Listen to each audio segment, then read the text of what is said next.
Green is good, I assume. Horton or Jet Horton. I guess green is good. I haven't had any in a very long time. Talking about dope. Dope. Not cash. Green. Mountains of. Which we all know is worthless. Fiat currency. Yes. Thanks for tuning in. It is the Dogecoin of, millennial Dogecoin. Yeah. So, what are we going to talk about? I don't know. You got a baby on the way? Mm-hmm. At least one of us is getting laid. Yeah. Once.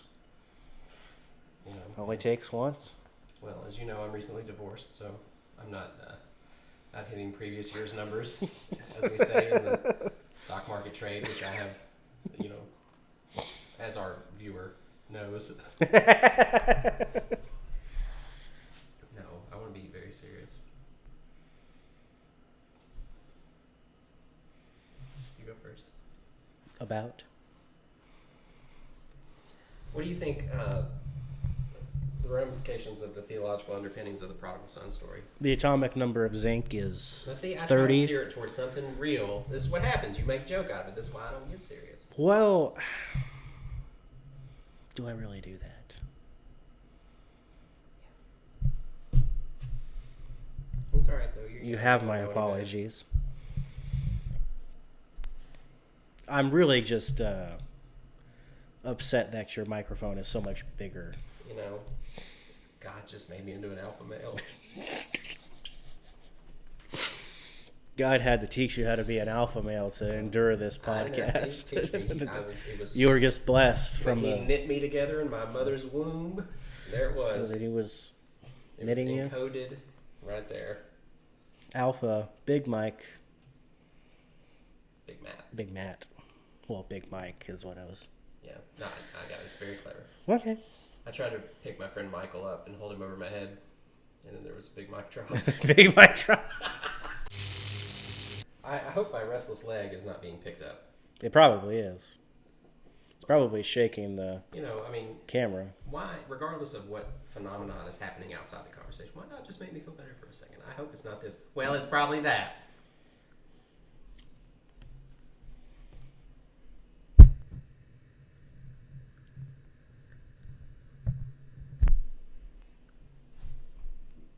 Fuck off. Your balls are showing. Shawshank Redemption. An activist. An activist, yes. Do not pass go. Do not collect $200. What do you think is Jim Carrey's finest hour? Well, we just watched Cable Guy the other day. That has nothing to do with that question. Okay. Well, I'm going to have to say Friday. Go on. On Friday, I'm sure he said something very good.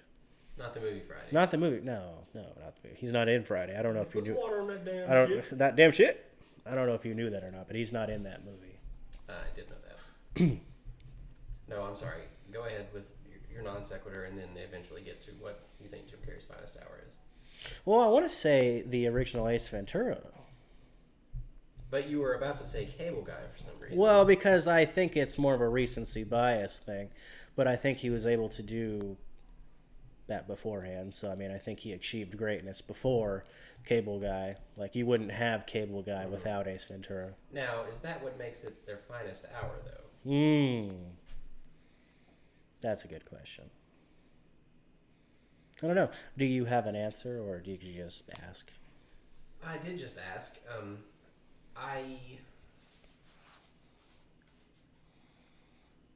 As far as the phenomenon of what Jim Carrey was and is in the world, well, he's kind of a Gen Z meme joke now, but to people our age, I suspect that I don't know. I guess he's always been Ace Ventura to me, because that was my first awareness of him, and I don't know that he was quite that silly and zany again without being ridiculous. For as absurd as it is, Ace Ventura somehow was not ridiculous. Yeah. And maybe that's because I was 11. I don't know. But I thought in the Riddler, you know, he had to be ridiculous. Like, I understand why it seemed like an inspired casting decision, but it really wasn't. I don't think, because like him being funny does not, like, the Riddler is a different persona than the Mask or Ace Ventura. You know, even the Mask, which I enjoy and enjoyed, you know, doesn't really work in the way that Ace Ventura does. I don't think for Oh him. yeah, Like, sure. But I think, like, I personally suspect that Liar Liar is some kind of like perfect realization of his wacky but also a movie star kind of thing. Because it's a complex role. Yeah, like he's a real dad. Yeah. Who, like, and his silliness kind of works with the conceits of the plot and all that. I actually like the number 23, which Oh wow, yeah, and great movie. Joel Schumacher, R.I.P. Maybe the only people who did. Of Batman and Robin fame. Yeah. Yes. Of the Lost Boys fame is what I'd go to. Well, okay. Or Flatliners, the original Flatliners. Not the remake. Yeah. No, and Wonderful. I just want to go on the record. I cannot believe we live in a world where I have to clarify that I'm talking about the original Flatliners. Well, we do. Yes. And I'm sure there'll be a time when we have to refer to the original Lost Boys as well. Yeah. Which I think there actually is. There have been some sequels or whatever's. I don't know that there's been like a remake as such. I think there are things that have capitalized on the name and therefore purport to be in the same universe. Like the Amityville yeah. stuff, yeah. But I'm not sure that there's been this is David and Michael and the boys from the Lost Boys. That's good, yeah. Although I could be wrong. Although I think Corey Feldman has showed up in some of them, but I don't think it's that tight of a connection, yeah. Yeah. The Coreys, 2 Coreys, love them. R.I.P. to one of them. For sure. What about you? And to Feldman's career. But, And how. Yeah, I'm going to go with Ace Ventura. Okay. All that to say Ace Ventura. Just because I think that's, the Billy Madison for Sandler. Yeah, I'd have to say with that. Okay. Although I think Liar Liar is a pretty good choice as well. You know, Dumb and Dumber was like a phenomenon. And, like, again, I think it's because I was 12. And everyone, even the people who were 25 at the time, I suspect, were able to be 12 again and love it. It's endearing for that reason. I actually don't know. I would have to watch it again to be fair, because I haven't seen it in several years now. But it feels like it wouldn't be funny. Is funny now, and not in the way that I guess Ace Ventura also probably wouldn't be as funny now. But then again, I don't know. Like, I still smile when I think about it, and I don't. Thinking about Dumb and Dumber doesn't make me laugh the way thinking about Ace Ventura does. Right, yeah. I probably watched them the same amount of times growing up, but I think I probably enjoyed them just as much at the same time. But I find myself quoting Ace Ventura way more times, even if it's the sequel, like we were just quoting. Sure. But as a character, yeah, I think his character, Ace Ventura, like that would be like on his tombstone probably. Or it'll just say smoking, one or the other. Yeah, for sure. Of course. Also, neglect. Especially if they cremate him. Anyways, go on with what more intelligent thing you were going to say. It's hardly that. Hardly that. Gotta put a plug in for Man on the Moon, which I think may be an artistic apex for him in my mind. I don't know that the performance is a complete success, although I've always really enjoyed it. I do admire the performance very much. Okay. And Truman Show as well. Yeah, sure. That I admire more as a movie than a film as a whole. Well, no, I just mean as a Jim Carrey vehicle. Like, Hmm. I think what I love about that movie is less to do with him. Oh, okay. Whereas there virtually is no movie except him and Ace Ventura, you know? Like, I mean, Yeah. there's nothing else at work, He makes it, yeah. And arguably some of the others we've mentioned too. But The Truman Show, I feel like he's incidentally in it. And of course, is a key. He's very good in He's it. the key component of it, for sure. But Yeah. I feel like it's a kind of beautiful statement outside of his performance. Sure, absolutely. So it's hard for me to make that his apex because it kind of seems bigger than him to me. What is the most recent in production, Okay. that you think is great? Probably either Wind River or Hostels was very good with Christian Bale and Rosamund Pike. Yeah, very good. Wind River had Elizabeth Olsen. Sure. Yeah. Holy shit. Yeah. That's what it is, and it has Jeremy Renner in it, and those are probably the two most recent films that are like absolutely great. Did he ever get found? Yes, Is that old? I don't think he was lost. He just got in a really really bad snowmobile accident. Oh, I see. Okay. Julian Sands was lost. I actually don't know who that is, but He played the titular warlock in the film Warlock. oh really? Mm-hmm. Oh okay, yeah, I didn't know. And was in many more things than that. Right, but I didn't know that he was lost. Yeah. Wow. Actually, I think he's been declared dead, but I'm not certain. He's Oh been found wow. alive. Okay. At the time of this recording, don't at us if he's been found. It's 4th of July. If you Actually, can't at tell. us. Let us know. Yeah, Watching, definitely, yeah. Listening. Yeah, it's real sad though. He was, I think, only 62 or something. Seems like he should be older than that. Man, now I seem maybe just because you said that, I think I remember hearing something about it now. Yeah. What about you? What is your answer?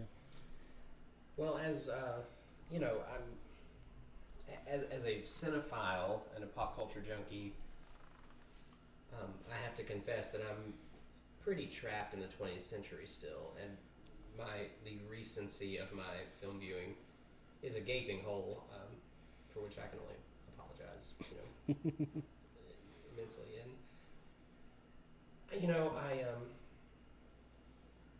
I think Parasite is amazing. Sure, yeah. Really, really enjoyed The Irishman. I think Parasite's a little bit after that. That may be it. I mean, but that says more about my viewing of recent film than it does. But like you enjoy, I know this is 15 years ago now, ish, but like you like Zodiac. I love Zodiac. I absolutely love it. That's 21st century, and I love Zodiac as well. I think it rates pretty high on my top list. But if I'm making like a films of the 21st century, I mean Zodiac's almost definitely in my top 10. Yeah, absolutely. I would put the first Jack Reacher film in there. Okay. Have you seen that? No. We need to watch that one of these days. Yeah, I think John Wick I think that's a film that everybody except for you has recommended to me, and so I really should have seen those by now. Yeah. But no, Jack Reacher, probably not too different stylistically. Get down, girl. It's a really good crime thriller with some action elements in there. Yeah, very. It's just a good Tom Cruise performance, kind of regardless of like what people think about him. It's like, Sure. Well, he's good in this. Yeah. Yeah, I like Tom Cruise as an actor. Like, he's an interesting case of. I guess it's easy for me to not be too interested in him outside of film because before he was, Mr. Scientology. Yeah. Like, I was sort of uninterested in him before that. Like, and Tom, if you're listening, please don't send any Scientology goons after me. I'm just a kid who was. We don't want pamphlets either. I am. But like I'd see him on talk shows and stuff, and not someone who I found especially interesting to listen to. So I mean, it was very easy for me to not really care about him outside of film. Whereas I mean, I'm just picking somebody arbitrarily, but like Arnold Schwarzenegger is somebody who's larger than life outside of. So you see him on David Letterman or something, and it's fascinating. Right. Tom Cruise did not ever interest me outside the films, but I think he's brilliant in movies. So his movies haven't become cringe fests for me pretty easily, just because I'm not very attuned to him outside of film. Because I think I decided pretty early in my life that Sure, he yeah. existed solely on screen for On me. film, yeah. I'd have to agree. Yeah, I mean, I thought it was really cool at the very beginning of this newest Top Gun film. He kind of it wasn't. It was just this thing that played in. I don't know. It's in the theater. I don't know if it's like when you watch it at home or not, or what if it's streaming. But he said, "I just want people to know that this film is a love letter to aviation, and just how much he appreciates aviation." And I thought that was really cool because it was obviously very heartfelt and genuine. So I mean, stuff like that is cool. But yeah, like you said, an interview, I don't need to know what he's doing or what he's up to, or Sure. or just how he's feeling. Stuff like that. Whereas like Arnold Schwarzenegger, I would definitely agree. It's like no, I'm interested. What's that guy up to? Yeah. Apparently, he owns a tank and drives a tank. So, Sure. yeah. Totally in character. Probably smokes a cigar at the same I was time. getting ready to say Yeah. he certainly has a cigar while he's doing that. What is your favorite Schwarzenegger film? Last Action Hero. I love that answer. Terminator is probably second. Yeah. Is that your favorite? That's your favorite Schwarzenegger film? Do you have a different favorite Schwarzenegger performance or Role. No, I really like Jack Slater. I think that's just a perfect role for him. It obviously is a perfect role for him. Arnold Braunschweiger. Schwarzenegger, Gesundheit. But yeah, no, I just think it's an absolutely, and that might be too much of a softball answer, but just because, like, well, of course he's great in it. It's like meant for him, basically. So maybe it's the Terminator. Maybe it's that because I think that it actually, like, it probably actually involves some acting. Mm-hmm.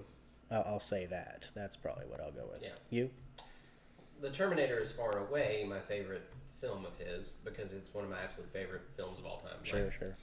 When I made my kind of top 1,000 or whatever list on Letterboxd, some years back, the Terminator, as I recall, was in my top 10, and it was surrounded by like Seven Samurai and Citizen Kane and The Godfather. Yeah.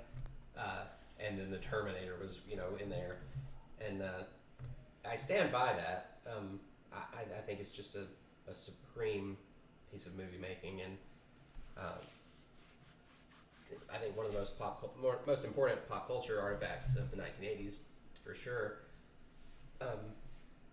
And he is inseparable from that role. I think the reason we have him as we have had him is because of that role. I think, and the influence of the role. But I will say my favorite performance by him, and probably my favorite realization of him as he exists in my heart. Because in my heart, Arnold Schwarzenegger is not the Terminator. Like, that's a character he played. Okay. The film where, like, I feel, falsely, I'm sure, because it's a movie role. The way like we're talking about Tom Cruise, the way he exists in real life to me is Dutch from Predator. Oh, okay. Like, I think it's the supreme realization of him and his inherent kind of humor, and his, all of his personae, plural, come together for Dutch. I feel like there's more Schwarzenegger in Dutch.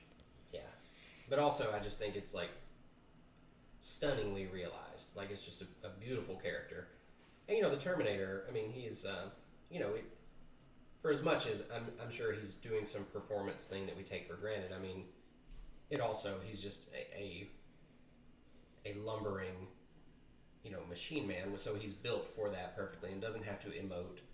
And it's kind of tailor made for someone who's not really an actor, but is a force of nature physically.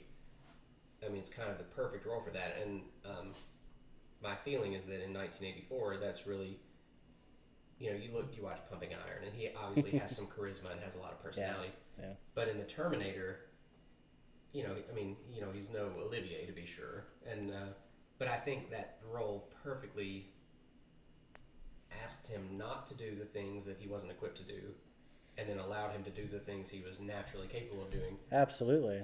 But then I feel like by 1987,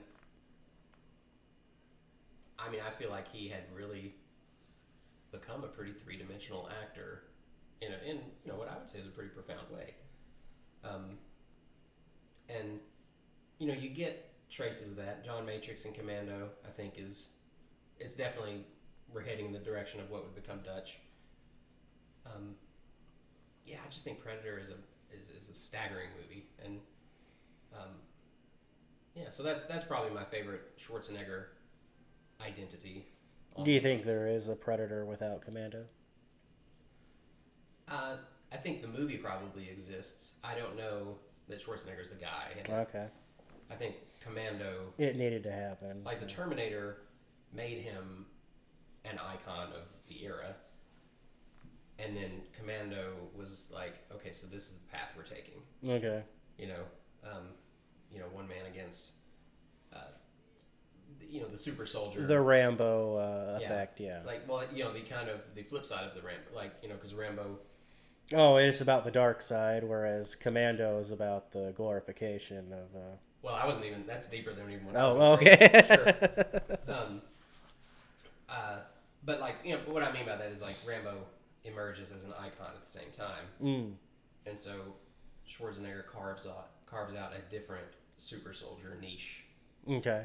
Like with a super soldier, one man against who can take on the whole world and whip its ass, with a different personality. Like the identity of the thing isn't in that ability; it's in the personality of the human, of the person. If that makes any sense. So I think Commando is like when we're like, okay, so this is the road we're on, and then Predator is like the perfect realization of. Sure. Yeah. Right. It's what all of Commando was building towards. Yeah. Agreed. Stallone, he didn't really have like the quips though, like in the one-liners. Like he didn't have "stick around" or Right. "fuck you, asshole." Yeah. He didn't have like that or "hey, Christmas tree." Sure. Yeah. Well, and he had some different. Well, so the '80s are such a wacky time. So in Cobra, he does though.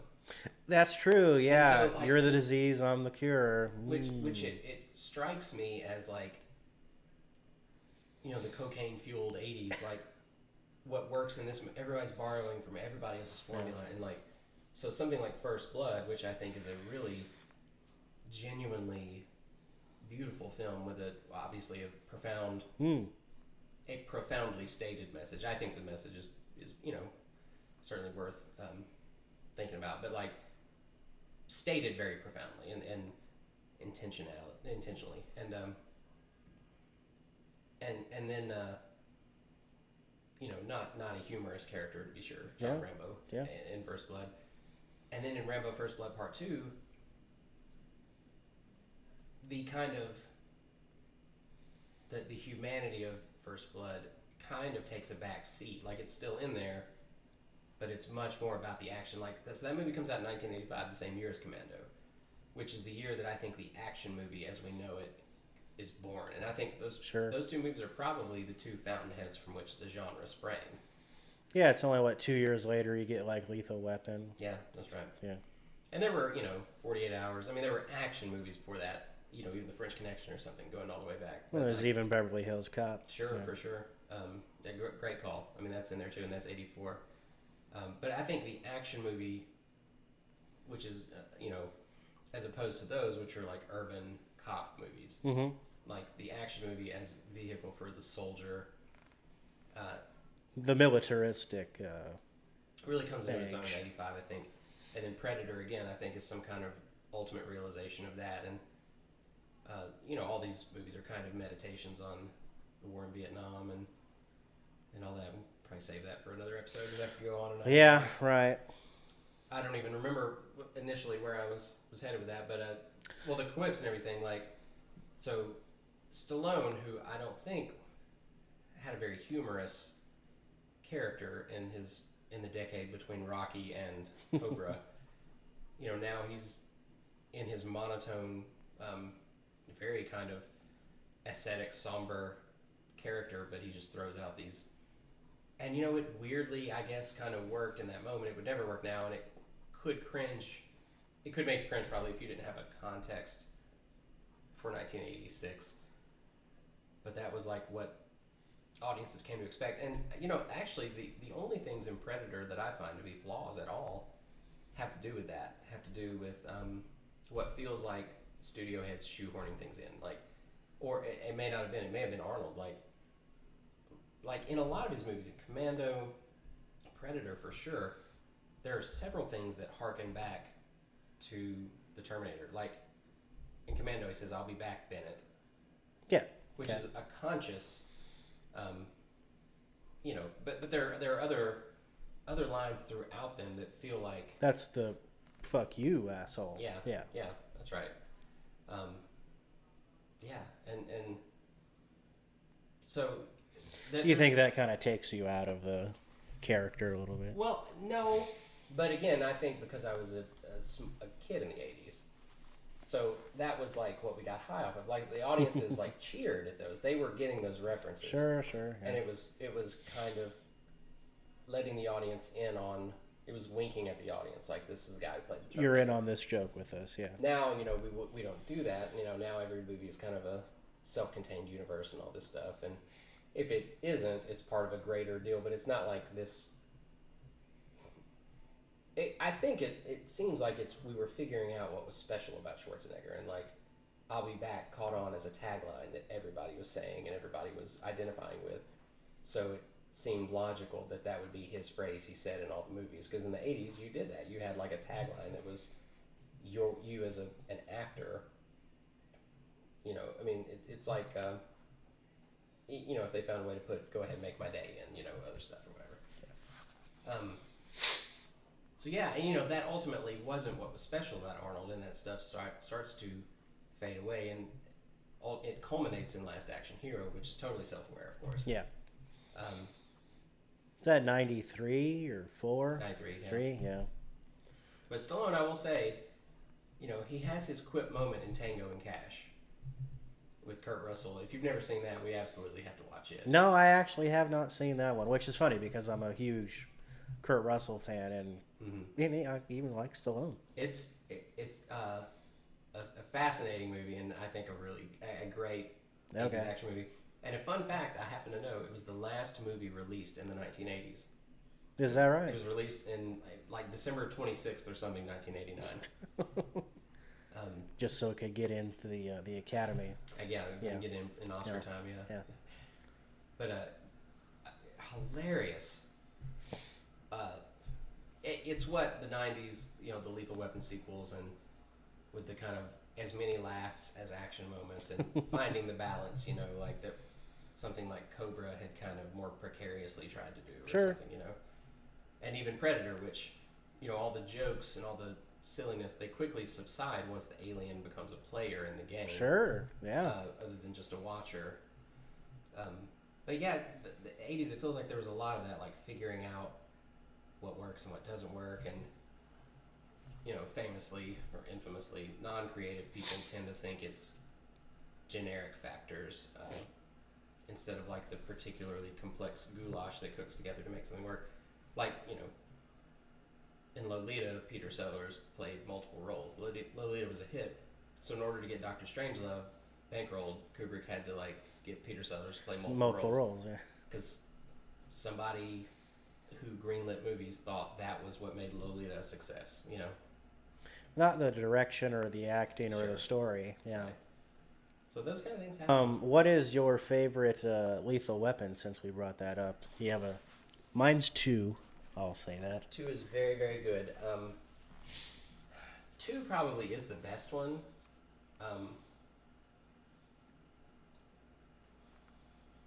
It's probably 2. Yeah, I'll go with that. Yeah. I actually have quite a few problems with the first one. I mean, I really enjoy it, but there's like several moments in there where I think, what was that? Like Like when before they go up to Dixie's house and they're wearing their safety glasses, and then the house blows up. It's like that's weird. Like that's strange. And there's a couple other things too that I've picked up over time where I thought like that was really strange. And like I think there's narrative problems too. Like before when Murtaugh when he gets the mail, he's going through the mail late at night and he finds the video of his friend's daughter. You know, she was doing adult films. Like it's like way after his birthday, and he still gets like a birthday present from his kids. Like, okay, that's a little weird. Wasn't that supposed to be like earlier in the film? There's just a lot of problems I have with it, and I think it's just that because the movie took off and it became such a big icon that it's like, well, whatever. Nobody's watching it for the narrative anyway. Which maybe people weren't watching Lethal Weapon for the narrative sense, you know. But I mean, you know me. I mean, narrative is it's all I have, you know, because I enjoy writing. So Well, I will say on that note, which I think is a great observation and an interesting, point of that we should reflect on. Like, I do think there's a moment in the late '80s when audiences became a little more sophisticated about that kind of stuff. Like, most of the '80s was really, this is the MTV '80s, like style, like kind of like displaced narrative as like sure, the prominent attractive feature about media. And I think sometime in the late '80s that switched back, okay. and perhaps switched for the first time. I don't know. Well, that would explain why the second one is a just more sophisticated film in like several ways. I think the drugs wore off, man. I think like the mountains of cocaine started. Maybe the supply got cut off from South America or whatever. From South America, and there started to just be more cogent filmmaking instead of the checklist, the quips and all the like. Also, props for using cogent. I appreciate that. Sure. We're always trying to drop Get some cogent in there. Yeah. I think Beverly Hills Cop 2 is better than the first one. Really? I do. Okay. From a, I just think it coheres. But I think I'll say this. I don't even know if it does cohere any better. I think it's a better marriage of the style and the material and all that. I mean, it's Tony Scott, fresh off of Top Gun. Beverly Hills Cop 1, I'll do this old backdoor. Like, Cop 1 is probably a better movie, like a smarter movie or something. Okay. Beverly Hills Cop 2 has no fat. Like, there's not a second you could cut out. There is most definitely parts in the first one where it's like, this is not gelling quite as good. Okay, yeah, so I can buy that. I just find, like, the package of part 2 is more effective. Well, yeah, they learned their own formula a little bit better, yeah. But see, that's like, I think 1987 is probably where the change begins. Like, we figure out the style so that style's not getting in the way of narrative, and that allows us to like reclaim narrative, if that makes any sense. So okay. And that's the year of Lethal Weapon by what's 89 maybe? 89, yeah. So like by then, yeah, we've really got a grasp over style in a way that we can marry it with narrative in a seamless way. Do you think it's fair to say that Beverly Hills Cop, the first one, might be at a disadvantage because it was probably made more out of a salvage script rather than like somebody actually wrote it as a script to a sequel of a movie? That's fair. The script of 2 is written with Eddie Murphy as Axel Foley. Cop 1, of course, was supposed to be a Stallone vehicle. Which turned into Cobra. After many drafts and rewrites. Stuff, became Cobra. Goodness, how different. I'd love to hear Eddie Murphy say, "You're the disease, I'm the cure." Sure. Yeah. You're the disease, I'm the cure. Yeah. Been hanging out with this dude too long. I want to hear Stallone say, "You're not going to fall for the banana tailpipe." Hey, you're going to fall for the man in the tailpipe. I don't know. Maybe not. Maybe not. It's good. But I think by the end of the '80s, we've got style and substance fused in a good way that really sets us up for this kind of, what I think is kind of a beautiful boom in the '90s of films that have it all. So do you think Roadhouse is the last nonsense film? Well, all right. What do you mean by nonsense? I think you know. I don't know if I do. Ludicrous plot, heightened cartoon villains. Let me ask you this. You ask any of them, they'll tell you. let me answer your question. Okay. No. I don't actually think that. I kind of just made that up for the sake of it. No, it's good. Let me respond to your question with another question. Okay. Do you think Roadhouse is self-aware? Or do you think Oh, it's yeah. genuinely Oh, bad? yeah. No, I think they knew what they were making. Well, that to me is the better question. Okay, Like, yeah. All right. because I don't think it is nonsense if they're aware. If they're aware if of it's it. genuinely bad. Because Last Action Hero could be nonsense, too. But, Yeah.